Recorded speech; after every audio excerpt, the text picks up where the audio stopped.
Hey guys, Mr. Happy here, and I just wanted to do a quick video about E3 today. This video is going to cover EA and Ubisoft. If you don't mind me, let me just pull up my list of games that they announced, and it was pretty decent for both, but nothing was too spectacular about either of them.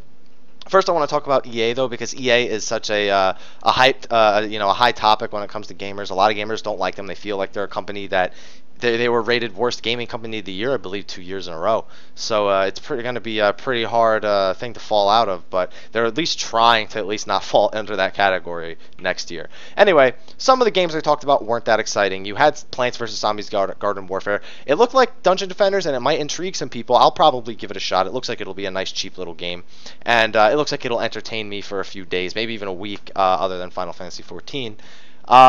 But it wasn't something that was crazy. It was more of just it looked like a complete joke, and it was really hard to take seriously. But it didn't stop it from looking fun, and I'm really looking forward to that. Mirror's Edge 2, one of the most demanded games since Mirror's Edge released on the PS3 back however many years ago that was, because it's been quite a few. And that's looking good. Faith is back, and I couldn't be happier about that. They showed a little bit of gameplay, some of her new grapples, and things like that. The sports games is where they really fell off, however. They brought in a lot of celebrities, and they did a lot of talking, but they didn't show a lot of gameplay. They tried to show off how their engine worked without actually showing how it works in game and showing it through trailers.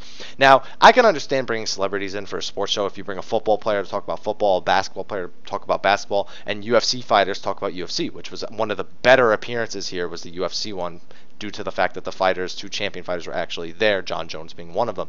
However, nobody cares how much Drake loves FIFA, and nobody cares if he's there at E3. A few people cheered, but for the most part, all you heard were YOLOs in the background. So, Drake, please stay out of the gaming industry. You don't actually do anything with FIFA. You don't know anything about the creative process of a video game, and you are just there to sell them stuff. So no, you only live once, YOLO. It's FIFA. It has nothing to do with dying. The motto doesn't apply here. Anyway, on to Battlefield. Battlefield's Battlefield. There's not much more I can say that hasn't already been shown. It looked like a good showing. There was a nice show of how the buildings get destroyed and how the 64-player combat will work. Unfortunately, it looked a little scripted and or pre-recorded. It definitely didn't feel like it was happening live as we were watching it. Even though they had 64 players on the screen, I feel like those players were told not to kill any of the people in the main squadron, which would have been more real. And finally, you have Titanfall. Titanfall looks like a great game, and now that we found out at the EA presentation that it is also going to be a PC game, I am very intrigued in it. I saw Xbox 360, Xbox One, and PC on the list of systems that it will be released for, and if it is definitely coming to the PC, it'll be on Origin because it's an EA game, and I will definitely be trying it out. Overall, decent showing, but they need less celebrities and more gameplay, especially for the sports games. Sure, you could say sports games don't ever really play differently, but when you're talking about major mechanics and a completely new engine built up for these things, you really need to show off how those engines work within the game. Next, we have Ubisoft. Now, Ubisoft's showing was a little bit less exciting. I found myself watching it in quietness, not really being able to comment, but that's because they had a few decent game demos, you know, listen to my English. One was very intriguing. It was called The Division. It was a Tom Clancy game. It was a third-person shooter, what looked like an open world kind of thing. What was taking place in Manhattan and Brooklyn. And again, a lot of tablet integration with these games, which is something that I've been seeing a lot of today. A lot of tablet integration with games and a lot of smartphone integration, which is expected in this day and age with the mobile generation. I couldn't really say much about it. It was very calm and calculated. It looked like having friends that you could speak to was very advantageous, which I like about cooperative shooters. I don't like it when you can just jump into a match and play with random people without any real coordination. It's just not as fun for me. Assassin's Creed, another showing. You know, there's not really much more we can say, but an awesome new trailer came out. Some trailers with in-game mechanics showing, and I can't ever really complain about that because it's Assassin's Creed, and well, I'm a fan. Not a huge fan, but I will admit that Assassin's Creed games are at least above the par when it comes to most games. Rocksmith showing, always good. I'm so glad that there's games out there that now actually teach you to play guitar, unlike Guitar Hero. So if I saw a Rocksmith machine at an arcade, I would be happy because people would probably be playing it as a joke and mess up the machine, and it would just be really funny to watch.